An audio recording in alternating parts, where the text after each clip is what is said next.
la figura del pez torpedo. El pez torpedo es un pez que cuando te toca te produce una conmoción en el cuerpo, te adormece y te deja sin saber. Bueno, ese es uno de los efectos que tiene que tener, a mi gusto, este deseo que al menos tiene que, por un lado, no fijarse tanto en la finalidad, sino que hay que pensarlo desde el lugar que te empuja. Segunda cuestión, no tan importante los pasos, todo eso, sino sí muy importante que este deseo pueda tocarlos. ¿Tocarlos en qué? Tocarlos en lo que se supone que ya sabemos. O sea que antes de Freud, antes de Lacan, Sócrates ya plantea la cuestión del no saber, que tiene que conducir un poco el conocimiento. Es decir, en el conocimiento tiene que estar alojado algo de un no saber. Les leo, porque creo que estamos con tiempo, les leo una paradoja que se da justamente a propósito del conocimiento y del saber en esta conversación. Necesito una tercera mano, Mariela. Esto es algo que descubrí ahora, que se necesitan lentes a cierta edad y bueno. Entonces, está Menón, un sofista que estaba, por decirlo, estaba siendo torturado por Sócrates. Entonces Sócrates le dice, analizar e investigar precisamente qué es. Ya van a captar la esencia de dónde voy. Eso le dice Sócrates, analizar e investigar contigo qué es. Esa es la pregunta socrática, ¿qué es tal cosa? No qué es particularmente algo, sino qué es en general. Sobre este qué es un problemita, después podríamos discutir cuál es el problema del qué es, después les digo en qué se diferencia esto, me parece, de la investigación, por ejemplo, en psicoanálisis en general. Dice Menón, pero Sócrates, ¿de qué manera vas a investigar algo que no sabes en absoluto qué es? Ahí empezamos con los problemas. Pues, entre las cosas que no conoces, ¿cuál te propondrás investigar? Si no sabes qué es, entre todas las cosas que no conoces, ¿cuál vas a investigar? Además, esta está muy buena, aunque la encontraras por absoluta casualidad, ¿cómo sabrás qué es eso que tú no conoces? Está la cuestión que plantea Menón. Comprendo lo que quieres decir, Menón. ¿Ves cuán erístico, es decir, cuán sofista es el discurso que introduces? De que para un hombre no es posible investigar lo que sabe ni lo que no sabe. Ciertamente no investigaría lo que sabe, pues lo sabe. Entonces no le es necesaria ninguna investigación. Ni lo que no sabe, pues no sabe lo que debería investigar. Hay una aclaración que, para no demorarlos,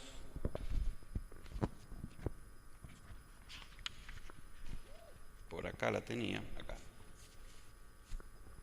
Saber qué se busca es una información básica para cualquier investigación. Saber qué se busca. Conocer lo que se busca es superfluo, en la medida en que, si ya se sabe, desde el principio del proceso de conocimiento se tiene lo buscado. En el caso negativo, no saber qué se busca imposibilita cualquier investigación. Y no conocer lo que se busca es la condición necesaria para conseguir avanzar en el conocimiento. Se trata, en resumen, de saber qué se busca y de que eso buscado no se conoce en el momento inicial de la investigación. Es simpático toda esta paradoja del saber, el no saber, diferenciar saber de conocimiento y de conocer y todas esas cuestiones, pero sí creo, lo que rescato de este movimiento en relación al Menón es esta figura del no saber, que no es precisamente directamente la el no saber del inconsciente. Este habla de otro no saber, pero que lo podemos poner en relación con la causa. Y eso es muy importante. Ahora, sí creo que Freud, acá en donde empieza a jugar la siesta tucumana, sí estoy seguro, convencido de que Freud le agrega muchas cosas a esta cuestión, que es cuando plantea que los niños, como investigadores, se topan con una imposibilidad. Si lo digo lacanosamente, se topan con un real, van a decir. No importa eso. Se topan con una imposibilidad, no solo una imposibilidad del cuerpo, pero el empuje, ese empuje está. Ese empuje es lo que habita, me parece a mí, la esencia de una investigación. Después, cuando uno tiene ese empuje, esa causa, todo lo otro, los pasos, la rigurosidad, el armazón que ustedes les quieran dar, es secundario. ¿Qué es investigar? Es esto, una causa, tan simple y tan sencilla. Bueno, eso como para que conversemos.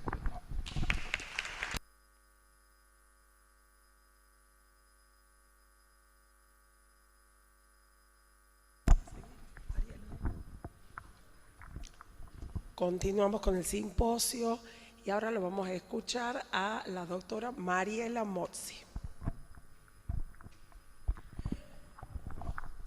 Bueno, muchas gracias por estar a esta hora, como dice Rafael, ¿sí? La pregunta del simposio era ¿por qué investigar en psicología? Yo me voy a correr un poco de esa pregunta. Voy a trabajar algo que ahí quizás podríamos plantear una cuestión que propone Rafael. Entiendo que el deseo de saber, ¿sí?, que Freud dice se origina en el deseo de saber sobre la sexualidad en los niños, es lo que causa, ¿sí? Y lo que formalizamos como el modo de investigar, le diría, lo vamos formalizando años después de investigar, ¿sí? Así que ahí quiero plantear una cosa. ¿Sobre qué investigamos o sobre qué hemos investigado en la Cátedra de Estrategias desde el año 95, bajo la dirección de Luis Adam, Freddy Igel y ahora yo estoy como directora?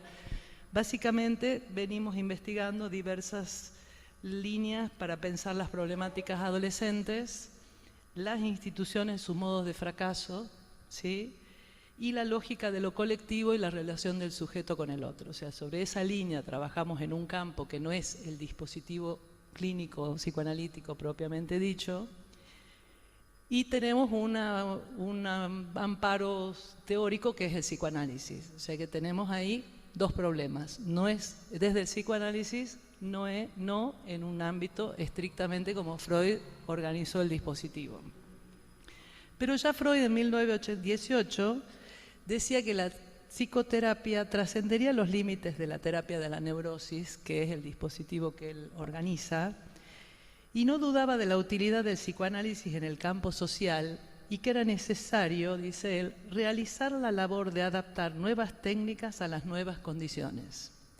O sea que de lo que se trata ahora es de pensar qué serían esas nuevas condiciones para poder pensar algo del psicoanálisis en lo social. El psicoanálisis, y voy a hacer como una breve lectura de cierta lógica de cómo Freud va armando, va construyendo epistemológicamente algo del psicoanálisis, sin hacerlo muy complejo. Se diferencia de la psicología respecto de la incumbencia centrada en la conducta, el comportamiento, la conciencia y los afectos. Al psicoanálisis le atañe justamente lo que se sitúa por fuera de este campo, cuyo interés es el del sujeto del inconsciente dividido entre el saber y la verdad, un sujeto que la ciencia deja por fuera. Freud interpeló a las ciencias sociales, interesándose por lo que ellas dejan fuera, sus desechos, dice Paul Laurent Assun. Dice metafóricamente Assun: es la presa de caza inconsciente la que conduce al investigador en psicoanálisis hacia las ciencias del lenguaje, la estética, la sociología, la filosofía, pero es esencial percatarse de que esa presa de caza es la misma que cazan las diversas disciplinas en su propio campo. En ese punto es donde se abre un intercambio posible. El inicio del psicoanálisis es en la terapéutica. Se origina como un método de tratamiento de la neurosis, heredera de la medicina, pero destinada a acoger lo que la medicina no atendía, la neurosis, que dice Freud era considerada una complicación y una vergüenza para la medicina. Se van dándose cuenta que siempre el psicoanálisis recoge eso que la ciencia deja por fuera. Comparten un saber sobre el cuerpo, pero no es el mismo cuerpo para la medicina y para el psicoanálisis. Freud, formado en el ideal cientificista de las ciencias naturales, aleja el psicoanálisis de la filosofía y de la literatura, que eran hasta entonces las que se habían preguntado por lo inconsciente. Por eso se desplaza hacia la psicología, ya que estudia los procesos psíquicos, pero justamente para separarse de ellas. De la psicología experimental se diferencia en tanto el psicoanálisis no resiste someterse a ese método. Sobre las psicologías de escuela, de la época, la fenomenología o el conductismo, ninguna estudia los procesos psíquicos inconscientes. Por eso Freud le llama psicología profunda a su propuesta teórica. Incluso dice, rechaza del conductismo que se ha jactado de haber anulado por completa el problema psicológico, ¿no? La caja negra de lo psi, el conductismo no lo toma. Cada vez que se pretende ubicar al objeto del psicoanálisis en alguna disciplina, es precisamente lo que se excluye. Como plantea Sund, Freud actuó en la dirección de individualizar su disciplina, de nombrarla, lo que equivale a separarla de las demás. Incluso él toma terminología de otras disciplinas, dinámica, análisis, vienen de la física, de la química, ¿no? Él toma prestado esa terminología de las disciplinas ya existentes para construir su propia disciplina. Entonces, separándose de ellas, pero también participando en ellas, colaborando con ellas. Eso le llamó múltiple interés del psicoanálisis, que más bien parecía ser múltiple interés de las otras disciplinas por el psicoanálisis, cosa que terminaron bastante colonizadas las otras disciplinas por el psicoanálisis. Freud se definió al psicoanálisis como una terapéutica individual, cuya técnica de asociación libre es el dispositivo analítico y atención flotante. Luego teoriza más allá de la clínica de la neurosis. La define primero como una clínica de la neurosis, en el año 26, cuando él hace la definición para la Enciclopedia Británica. Pero después teoriza sobre la psicosis, ¿no? Se dan cuenta que va avanzando sobre un campo y luego toma otro que no tomaba la definición. Siempre, por ejemplo, los textos culturales no se basan en la asociación libre. El análisis de un recuerdo infantil de Leonardo da Vinci, Moisés y la religión monoteísta, no se basan en la asociación libre, ¿sí? Pero sí en el análisis del discurso. Y eso ya lo dice en 1890, en el tratamiento sobre el alma, donde dice que la vía para tratar lo anímico es la palabra, ¿no? Con lo cual se va cerniendo ahí un campo, que es el campo de lo inconsciente, dando existencia al inconsciente como un nuevo objeto y consecuentemente un nuevo agente que es el psicoanalista, ¿sí? O sea, a medida que se va construyendo el objeto inconsciente, se construye también el psicoanalista necesario en este deseo, como dice Rafael, para la investigación. Entonces, ahora sí voy a plantar algunas cuestiones de qué entiendo y entendemos para poder pensar la investigación desde el psicoanálisis. Primero, que es un análisis a posteriori, nunca es antes, a diferencia de lo que vos decías, ¿no? Cuando pregunta cómo vas a conocer lo que no sabes, me parece que lo que nosotros pensamos es que siempre es a posteriori de la práctica que viene la investigación. Esto delimita el caso como unidad de análisis, proponiendo pensar la idea de caso, ¿no? La construcción del caso después de la práctica para su investigación. Puede ser un caso singular o una institución, un grupo. Esta operación anuda práctica, teoría y clínica y requiere de la trama de lo acontecido para producir un saber que hace avanzar la teoría. Se trata de teorizar sobre el efecto de la práctica. Es una clínica de los efectos, no de las intenciones. Por eso es que es a posteriori. Lo real de la praxis se anuda a lo simbólico de la teoría, lo cual decanta en la clínica. No podemos transmitir lo que sucede en lo real de la práctica. Tendríamos que escribir, llegó el paciente, lo saludé, estaba vestido de tal manera, ¿no? Infinita, y aún así sería imposible de transmitir, con lo cual lo real de la práctica, tamizado por la teoría, decanta en el caso. La palabra caso, que viene de casus, quiere decir lo que cae, ¿sí? Con lo cual, ahí la idea es que proponer una práctica metodológica no solo en la clínica individual, ¿sí?, sino también en una clínica de lo social.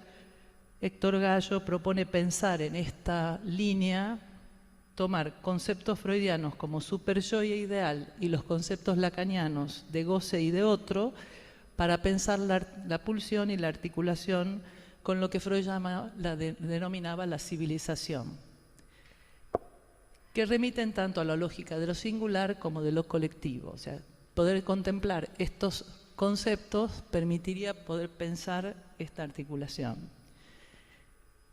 Definir al psicoanálisis como práctica de discurso, como el arte de generar necesidad de discurso, dice Lacan, permite resolver la aporía entre lo individual y lo colectivo, porque el discurso para Lacan es el lazo social. La metodología de investigación pertinente al psicoanálisis sería el paradigma indiciario, planteado por Gisborne, que es un historiador del campo de la historia, de la microhistoria, una corriente historiográfica que fundamenta un enfoque que implica el análisis de casos particulares que podrían restituirse a través de huellas o indicios o síntomas. Es lo que hace Sherlock Holmes cuando el método del detectivesco. En oposición a la física galileana, que sustentada en la lógica deductivista tiende a la generalización. Este método sostiene su saber en lo singular.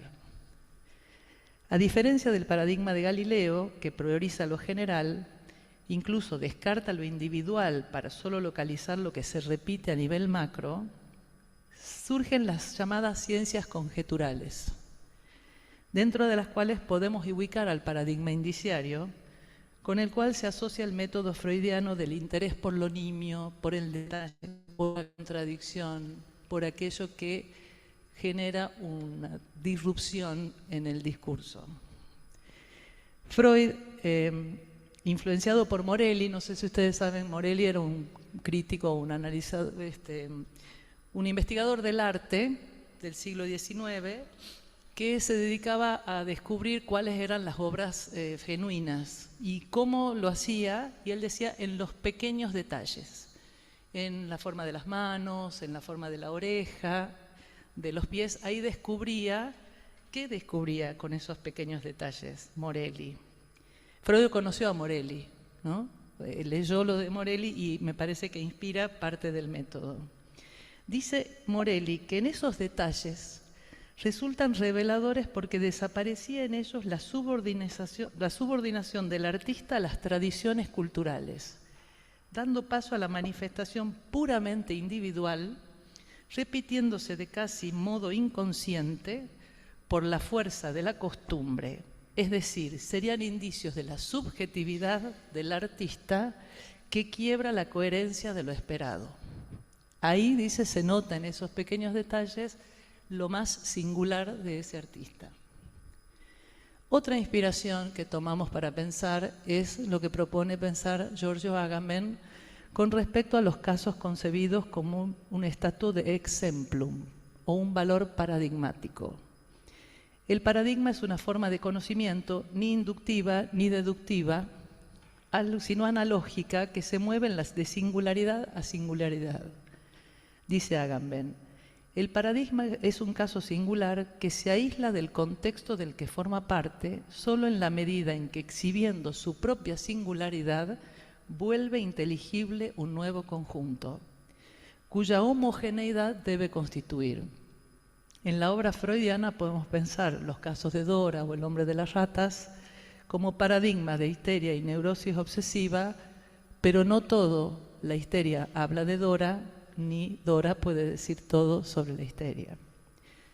Pulitzer, Manson y Sellis sostienen que el razonamiento que sustenta este método remito al aportado por Peirce de la abducción, que suma los dos tipos de razonamiento lógico de Aristóteles, la inducción y la deducción. La abducción, según Peirce, va de lo singular a lo singular y dice: la abducción arranca de los hechos sin tener al inicio ninguna teoría particular a la vista, aunque está motivada por la sensación de que necesita una teoría para explicar los hechos sorprendentes. La abducción busca una teoría, la consideración de los hechos sugiere la hipótesis. La abducción implica el pasaje, la transcripción de algo singular a la formalización de un caso. Este tipo de razonamiento es la operación lógica por la que surgen y se construyen hipótesis. En muchos casos las abducciones no son sino la conjetura espontánea de la razón. Según el mismo Peirce, la abducción es el primer paso del razonamiento científico. Entonces, este método no puede ser sometido a la experimentación e implica lo irreproducible de cada caso. Sin embargo, permite ubicar al conjunto al que representa. Entonces, para cerrar, la práctica y la investigación se dan en dos tiempos distintos, retroactivos. Es la investigación respecto de la práctica. El método es el método indiciario, la construcción del caso como exemplum, bajo un modo de razonamiento abductivo que va de lo singular a lo singular. Bueno, eso es todo.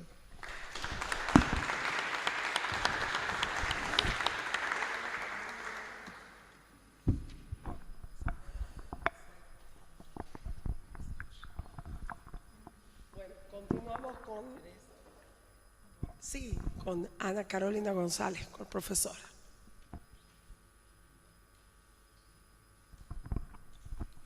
Bueno, buenas tardes. Vamos a, después de escuchar cosas muy interesantes del psicoanálisis, vamos a entrar a otra lógica, que es el campo de la educación. Y yo en este sentido quiero tocar 3 puntos así rápidamente, porque la psicología educacional, que es una disciplina muy nueva, está muy ligada a los desarrollos que se han hecho en investigación, ¿no?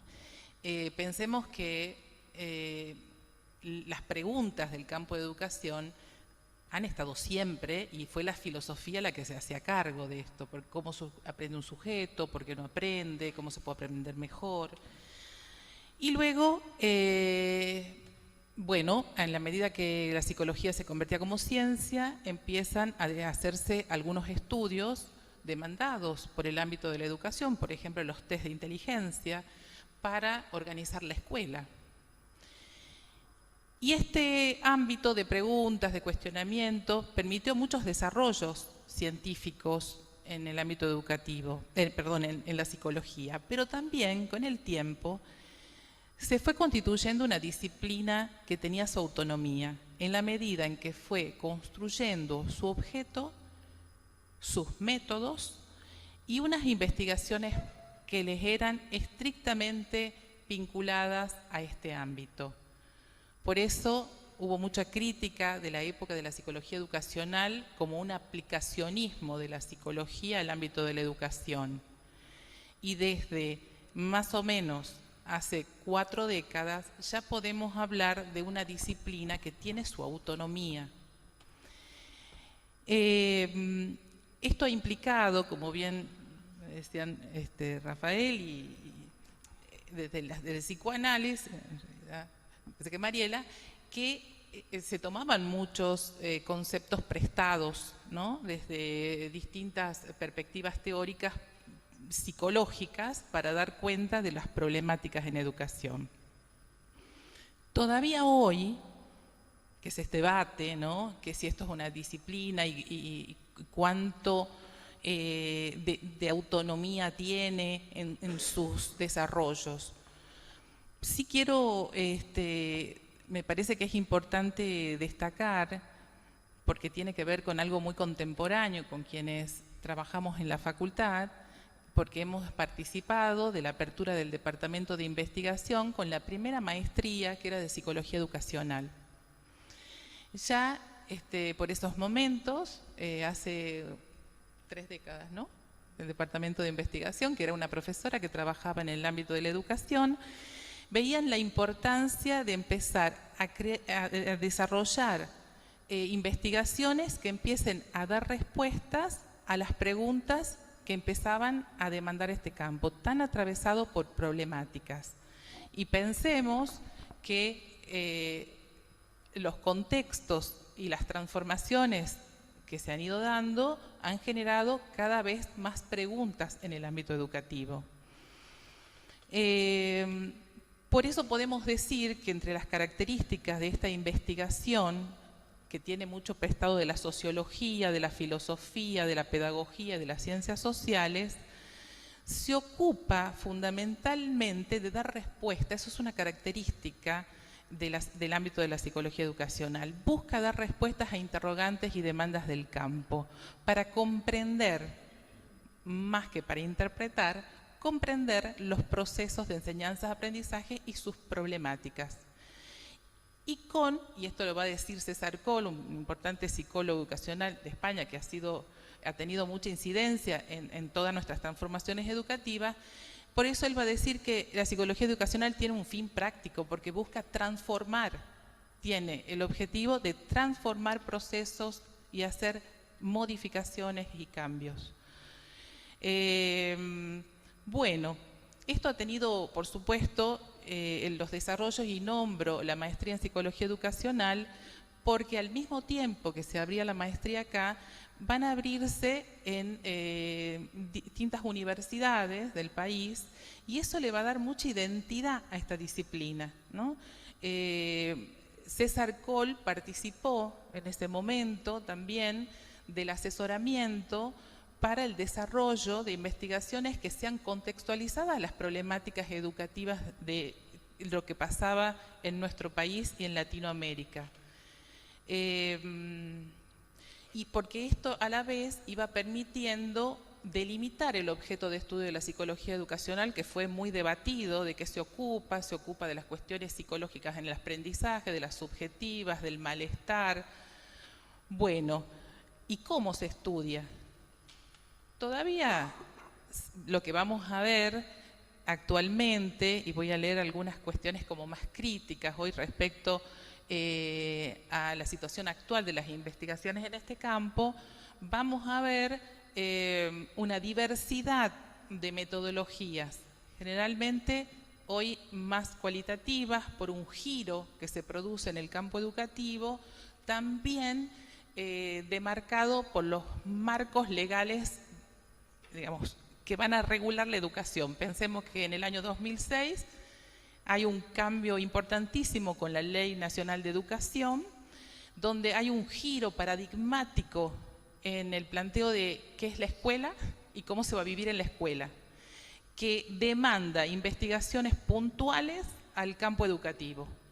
Y eso también va a ser como un giro importante en el accionar del psicólogo en el ámbito educativo, con lo cual hay un interés ya no tanto en ver qué pasa en educación, sino con los actores, desde el sentir y las experiencias de los actores educativos. Siempre considerando que un tema muy complejo de este ámbito es justamente que es un objeto atravesado por cuestiones pedagógicas, institucionales, sociales, subjetivas. Es muy complejo este objeto de estudio. Y el investigador no se enfrenta como un objeto neutro, como decía Rafael, cuando uno estudia los bichitos desde afuera, sino que uno entra al entramado simbólico y relacional de la escuela para poder investigar, ¿no? Y tenemos muchas experiencias de esto cuando integrantes del equipo de investigación iban a la escuela llegaron tarde, abrieron la puerta, hicieron mucho ruido, la directora dijo, ustedes no vienen más acá, ¿no? O sea, cuán implicado estamos, ¿no? Que a veces las negociaciones de acceso, incluso para poder investigar, es un tema que tiene que ver cómo, qué decimos, dónde vamos, a qué hora lo hacemos, con tramitaciones, hasta con permisos, ¿no? Que requieren de una serie de procesos donde hay mucha implicación, más allá del deseo. ¿Sí? Ah, por supuesto. Bueno, con Mariela compartimos algunas cuestiones que son muy interesantes y complejas. Incluso ayer en un trabajo libre que contábamos, porque tiene que ver mucho con lo que hoy hacemos, que lo que también quería compartirlo con ustedes, y lo pensé como un rombo, ¿no? Lo que hacemos porque esta profesora que crea la maestría fue quien crea la materia psicología educacional. Y ella decía que en investigación, docencia, extensión y formación hay ahí un círculo de enriquecimiento que no se debe perder. Porque no se puede hacer docencia si no investigamos y sabemos cuáles son las problemáticas del campo. Que si uno investiga, investiga en el campo. Y en esa investigación, en educación, es para resolver problemas. Y sabemos la cantidad de demandas que nos vienen del ámbito educativo permanentemente a la facultad, antes era la cátedra, ya llegan a la facultad, por una serie de malestares y conflictos y situaciones del ámbito educativo. Y que eso, indudablemente, tiene un motor en el desarrollo de la teoría y en la formación de los profesionales y siempre digo, la experiencia de la práctica, esto que dice Mariela, primero la práctica. La práctica es esa llegada de nuestros estudiantes en nuestra materia. Los estudiantes van a las escuelas en el segundo cuatrimestre. Y yo digo, viene un proceso que lo tenemos que contemplar como de un mes de impactos, de impacto subjetivo. La sensación de qué es eso, qué desastre, qué vamos a hacer ahí, qué podemos hacer ante esa realidad, qué difícil, no sé qué tenemos que ver, qué se puede ver,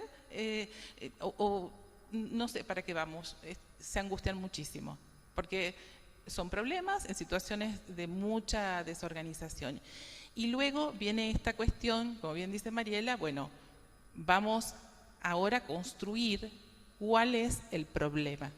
Por eso digo que la construcción del problema es una construcción, ¿no? Se recorta una situación y podemos empezar a pensar con los actores cuál es el problema.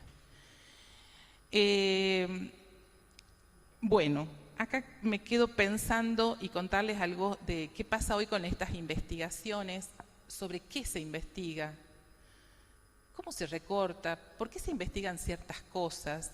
Y las críticas fueron, pensemos que en educación se traían los estándares de investigaciones hechas sin contemplar, eran investigaciones no contextualizadas, ¿no? Números que se comparaban y entonces aparece la necesidad de decir, no, bueno, acá necesitamos investigaciones contextualizadas. Cuando se implementa esta ley y empiezan a aparecer la necesidad de que los mismos docentes investiguen su práctica, puedan empezar a pensarla y puedan recortar problemas para poder cambiar, ¿no? Porque este cambio requería poder identificar cuáles eran los problemas, comprenderlos para poder transformarlo, que ese es un famoso libro de un gran psicólogo educacional, comprender para transformar.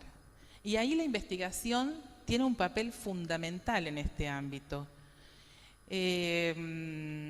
con lo cual podemos coincidir con muchos investigadores que tienen un papel central en el desarrollo actual de la teoría, porque todavía no hay un cuerpo teórico unificado, hay aportes de distintas disciplinas, tiene que ver mucho con la práctica, va construyendo un rol, ¿no? Porque también el rol, ¿no? El qué hacer del psicólogo educacional tiene una especificidad, porque no es como el clínico, no es tampoco un trabajo en cualquier contexto comunitario, tiene la especificidad atravesada por lo escolar, y también tiene una dimensión formativa, ¿no? Porque estar en esas situaciones, algo de esto que por ahí dicen, estamos ensayando el rol.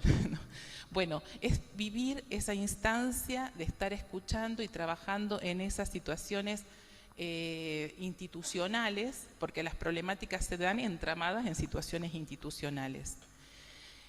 Quería marcar solo cuatro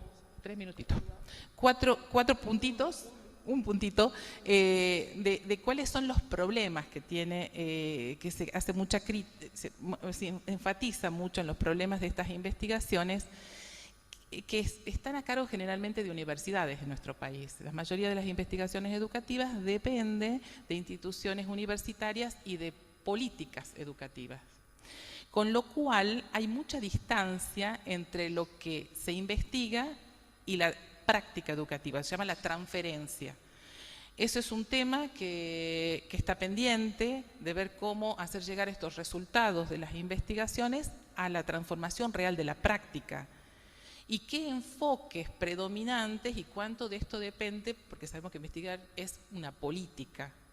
Cuando se subvencionan estas investigaciones, bueno, ¿qué se prioriza? De hecho, en esta área se pone muy poco énfasis en el sostén de estas investigaciones y acá también pensar esa dimensión política para pensar qué temas vamos a investigar y desde qué perspectiva.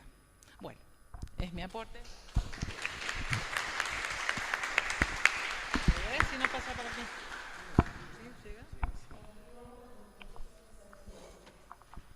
Bueno, ¿qué tal? Buenas tardes. Me preguntaba yo al principio, digamos, el motivo del simposio, el por qué investigar en psicología. Yo digo, bueno, primero quizás por qué investigar, y me preguntaba también por qué no investigar, digamos, cuál es la razón de no investigar. Investigar en sentido amplio, digamos, como una condición casi natural, y yo lo considero, en sentido amplio, como un modo de relacionarnos con el entorno. Probablemente ustedes están acá porque de algún modo han visto qué opciones había y han elegido en función de alguna idea. Entonces digo, como que la información esa que podemos recolectar, que podemos obtener, la han articulado con alguna idea, con algún concepto, con alguna hipótesis, y han tomado una decisión. Entonces, en términos generales, creo que es una condición prácticamente de todo ser vivo. Digo, si una planta crece para un lado o para el otro, tiene que ver con información que recibe del entorno y actúa en consecuencia. Y nosotros como especie también, digamos, desde los orígenes de la humanidad, así como desde el origen del individuo, hemos venido relacionándonos de diferente manera con el entorno. La investigación, algunos autores consideran que es como el motor para avanzar en el conocimiento.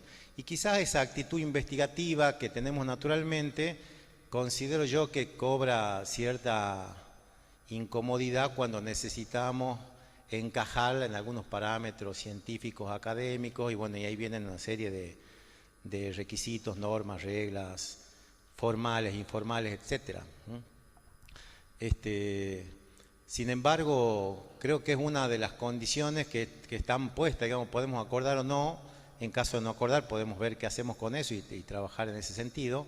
Pero me parece que la investigación, y quizás yo digo que ahí me siento, que mi enfoque es diferente al de mis compañeros anteriores, porque en el caso de Rafael y de Mariel es como que ha habido, a mi juicio, ¿no?, como un enfoque más en lo disciplinar, quizás en el caso de Ana Carolina un enfoque más en una problemática concreta, como es el ámbito educacional. Pero digo, ahí estamos hablando como de dos realidades que necesitamos articularla de alguna manera, que tiene que ver con lo disciplinar, con las creencias, con el cuerpo conceptual, digamos, en el cual nos sentimos más cómodos, al cual adherimos mejor, y por otro, o esa sería una línea de algún tipo de investigaciones, y hay otra línea que tiene que ver más con problemáticas concretas, prácticas del día a día, que sería como otra línea en la cual siempre viene bien conocer un poco más.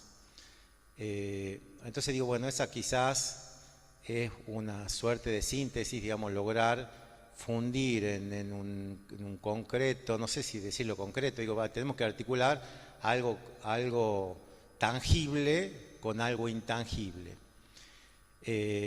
Y para eso tenemos necesariamente algún enfoque disciplinar, algún marco conceptual, y también tenemos alguna herramienta para poder intentar aprender eso que le damos algún sentido o alguna forma. Esa necesidad de ponerle, de hacer de ese no saber un conocimiento, digamos, tomando algunos de los conceptos por ahí de Rafael. Pero bueno, volviendo un poco al por qué investigar y por qué investigar en psicología, pensaba que hay algunas características, condiciones o necesidades que tenemos como para que crezca la disciplina. Por un lado, digo, tenemos necesidad de comprender lo que le pasa a las comunidades, a las organizaciones, a las personas, a los colectivos. Entonces, poder comprender qué es ser quien se es, o estar donde se está, o padecer lo que se padece. También digo, bueno, para eso habrá algún tipo de estrategia que nos sirva. Perdón, coincido en que la estrategia o la metodología, si la vemos como una suerte de paso y de receta, sí, se vuelve pesada. Sin embargo, creo que no importa tanto cuál sea la metodología, no importa tanto qué pongamos en el apartado de materiales y métodos de un trabajo, pero sí necesitamos de algún modo dar cuenta, es una de las condiciones, digamos, del conocimiento científico específicamente, dar cuenta de cuál es el procedimiento que hemos hecho, cuál es la concepción desde la cual hemos abordado ese objeto y cuál es el procedimiento que algún tipo de validez va a tener. Sí soy un convencido de que hay una forma de investigar para cualquier objeto de estudio, para cualquier disciplina. Acá, bueno, Mariela hablaba más del método iniciario, que lo estuve leyendo, y que tiene que ver con, digo, es una forma de investigar, con una forma de razonar, que no está en los contenidos mínimos todavía, pero que hemos empezado, digamos, a utilizarlo, a compartirlo, y en algún momento lo podremos poner en la currícula de la formación de grado o de posgrado. Entonces digo, bueno, siempre hay una alternativa para generar conocimiento, para comprender, también digo, para validar, para poder respaldar alguna idea que tenemos con evidencia empírica, que de algún modo es el sumum de la ciencia, también para poder medir en el sentido de determinar cuál alternativa podría ser la que se considera más valiosa para algún perfil de persona, de grupo humano o de organización. Necesitamos algún parámetro, digo, necesitamos generar ese dato, el dato que lo que Samaja decía que es como el punto de unión entre estos dos mundos, virtual y real, no el real, digamos, psicoanalítico, sino claro. Entonces también servía para eso, para poder tener algún parámetro con el cual comparar algunas teorías o algunos procedimientos o algunos tratamientos. También es importante para poder resolver algunos problemas concretos. Digo, como psicología, Ana Carolina hablaba específicamente del ámbito educacional, y también, bueno, el ámbito educacional en Tucumán hoy en día, inclusive esta acotación de Mariela, no es lo mismo una escuela pública que una escuela privada. Esas son conclusiones quizás de la propia experiencia, y sin embargo también hay otros autores en otras partes del mundo que consideran que según las características del entorno, del escenario, del campo, va a ser la estrategia de abordaje. Entonces digo, tenemos alternativas súper variadas para lo que sea que queramos hacer. Y si hay algo que todavía no hemos encontrado, otra fuente generadora de problemas de investigación, más para hacer. Entonces, bueno, esta problemática concreta del día a día del psicólogo sería otra razón por la cual viene bien investigar.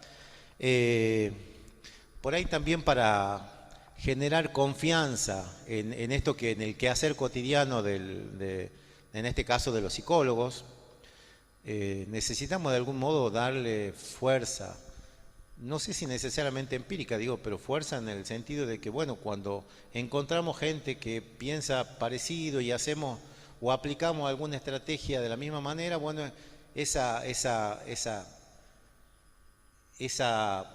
sumatoria cuantitativa terminará a la larga haciendo algún salto cualitativo y podremos incorporar una nueva forma de hacer conocimiento, de generar conocimiento. Estoy apurándome porque quiero dejarle a mi compañera, quiero dejarle tiempo. Otra razón, digamos, el poder generar explicaciones, por más que sabemos que siempre hay algún sesgo, en lo disciplinar y sesgo en lo metodológico también, digo, como seres humanos siempre tenemos sesgo, pero más allá de eso, poder generar alguna explicación o algunos por qué, sostenidos desde alguna experiencia o desde algunos marcos conceptuales, eso nos permitiría de algún modo anticiparnos a ciertas situaciones. Todas las materias que tienen que ver con la prevención se basan en algún desarrollo teórico y empírico previo, entonces servían para predecir, para prevenir, pero creo que lo fundamental, esto de investigar y de dar a conocer, de publicar, de comunicar, tiene que ver hacia el crecimiento de la profesión. La docencia, la investigación era tu rombo, digo, no me acuerdo de las otras dos esquinas, pero...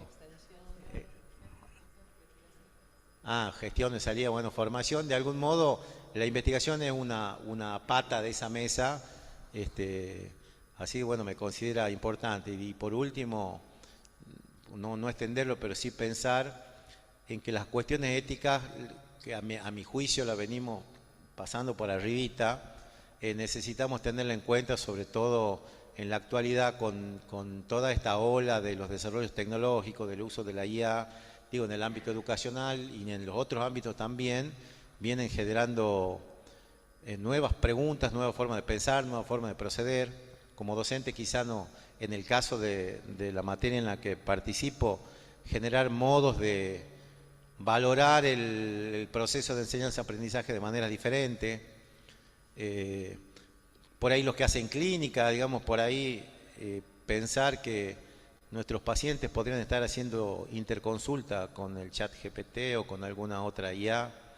Y bueno, y una serie de nuevos desafíos con los que nos vemos,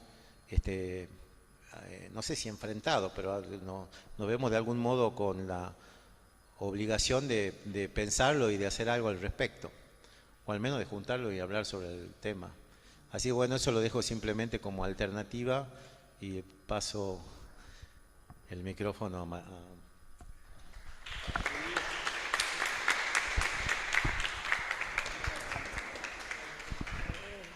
Maravilloso el uso del tiempo del profesor. A ver, vamos a ver acá. Me han dicho que haga esto, no funciona. Me han dicho que haga esto, no funciona. Vamos a hacer eso y ahí funciona. Bueno, bien. Bueno, para terminar, yo les he traído algo como un poquito diferente a mis compañeros, pensado mucho desde 5 imágenes, para dejarle 5 ideas y 5 imágenes. Son ideas un poco más largas, no es una sola idea, pero son ideas. Ahí está. Bueno, nuestra primera imagen es una palabra hoy, porque la pregunta es ¿por qué y para qué investigar hoy? ¿Sí? Entonces, como decía el profesor, investigar es un acto natural para el ser humano. El ser humano siempre ha investigado desde que es un ser pensante, desde que razona, buscando respuestas, buscando conocimientos, buscando soluciones para los problemas, porque es curioso. Entonces, el hecho de que el hombre siempre haya investigado nos trae al día de hoy a disfrutar de un montón de comodidades que son fruto de esas investigaciones, ¿no? Entonces, la profesora Mariela Ventura, que escribió la fundamentación de este simposio, decía, bueno, pensar en por qué investigamos y para qué investigar en psicología hoy es una pregunta que interpela lo epistemológico, lo ético, lo profesional. ¿Qué lugar ocupa la investigación en la formación de los psicólogos hoy? ¿Qué investigamos, ¿no? Y desde qué posicionamientos, y cómo es esta puesta en diálogo de la investigación que hacemos en psicología con las demandas actuales de la sociedad y de las instituciones. ¿no? Que esas son las grandes preguntas que nos tenemos que hacer hoy. Entonces, bueno, para que haya un hoy, hubo un pasado que nos trae hasta acá y preguntarnos, ¿no?, hoy, ¿qué es lo que estamos haciendo con la investigación? Esta segunda imagen, van a reconocer nuestro pasillo cero. Esta es creación mía. ¿Qué harían ustedes si se encuentran con un tigre de Bengala en el pasillo cero? ¿Qué sentirían? Ajá, salís corriendo. ¿Por qué? Porque tendrías que... Miedo. Miedo, terror. ¿Qué hace un tigre de Bengala en el pasillo cero? Bueno, este tigre, los tigres son animales... Vos podés ser una tigresa también, ¿no? No sabemos. Los tigres son animales magníficos, ¿no? Potentes, salvajes, peligrosos, imponentes, misteriosos, fuertes y que nos meten miedo. Bueno, bien podría ser la investigación como actividad. Un tigre en el pasillo cero. Mira que está a la altura de nuestra cátedra. Está paradito ahí, ¿no? Entonces, un poco la idea es que la investigación a veces nos da mucho miedo. Nos da miedo a no poder encontrar las respuestas. Nos da miedo a fracasar. Nos da miedo los imprevistos y las complejidades que enfrentamos cuando hacemos una investigación. Nos da miedo a que nos evalúen, ¿no? A la presión de la evaluación en las investigaciones. Entonces, ¿qué hacemos con este tigre que está ahí suelto? Bueno, podemos hacer algunas cosas interesantes que son: una es encontrar un tema que nos apasione. El segundo, para investigar ese tema, plantear metas realistas y encontrar un socio investigador o un director de investigación, o sea, alguien que nos acompañe, que nos oriente dentro de ese proceso. Y lo más importante, asumir que siempre va a haber una incertidumbre en el proceso de investigación. Es decir, el tigre es misterioso, nunca sabemos cómo va a reaccionar, pero nos fascina. Pero así podemos caminar, hacerle un cariñito en el lomo y caminar con el tigre por el pasillo cero, y si hay de otras facultades y universidades, se los prestamos también. ¿Sí? Un poquito. Bien, otra imagen. Esta imagen me encanta. Son dos ejércitos que se enfrentan, ¿no?, a dirimir una cuestión, yo diría, de conocimiento, ¿no? El ejército azul tiene su general y el ejército rojo tiene su general. Yo digo que el azul es Sergio Mejail. No, y ahí están los dos escuderos. Dice: tus afirmaciones son falsas y carecen de cualquier fundamento racional. No, muy serio. Y le contesta el otro, que es una especie como Santi Maratea. Le dice: sí, pero yo tengo 80.000 followers y vos solamente 2. ¿Qué tiene que ver esto con la investigación? Varios tenés. Está Nacho, está Abel, estoy yo, está Carolina, que está acá con nosotros. Claro, pero bueno, no son 80.000 followers. Pero ¿cuál es el tema con la investigación? Que nosotros, la psicología es una ciencia y produce con la rigurosidad de la ciencia. Desde 1879, crea el primer laboratorio para la psicología. La psicología deja de ser meramente especulativa, y si bien ya no somos una ciencia única, producimos desde diferentes posiciones, desde diferentes teorías, desde diferentes métodos, ¿sí? Pero tenemos que pensar que nuestra investigación es científica. Y nosotros no vamos a trabajar como institución en crear ni influencers ni seguidores, sino futuros científicos. Entonces, lo que nosotros vamos a hacer, ¿por qué investigar en psicología? Porque en la medida que investigamos, formamos nuevos investigadores, ¿sí? Entonces, el ejército azul, ¿sí?, tiene que ser un ejército de científicos, de psicólogos preparados para esta actividad que es la investigación. Así que acá tenemos 4 generales, acá es una parte del ejército, acá hay 4 generales para la investigación. Se han entusiasmado. Bueno, me encanta. Siempre que yo tengo que exponer algo, la traigo a Ale Lunik, que es una historietista, viñetista fantástica. Está una señora ahí arriba, pues lo voy a pensar como un investigador en el mundo de las ideas, pintando los lienzos de la ciencia, y le dice una de abajo: ¿y para qué te esforzás? Dejáselo a los robots. Y esto emparenta con lo que hablaba Sergio al final. Entonces, sabemos que la inteligencia artificial ha irrumpido y ha cambiado nuestra forma de ser y de hacer en el mundo. La Asociación Americana de Psicología dice que es una tecnología súper disruptiva, ¿sí?, que ha cambiado no solamente el mundo material, sino también ha cambiado las formas de subjetivación, es decir, cómo concebimos la economía, cómo concebimos la educación, la salud y la seguridad, entre otras cosas, ¿no? Y ha producido una reconsideración de la investigación. La inteligencia artificial lo que está haciendo es capturando datos permanentemente, los almacena y los conserva. ¿Datos de qué? Datos de rasgos de personalidad, datos de cómo interactuamos en lo interpersonal, datos de nuestros hábitos, datos de nuestras reacciones emocionales.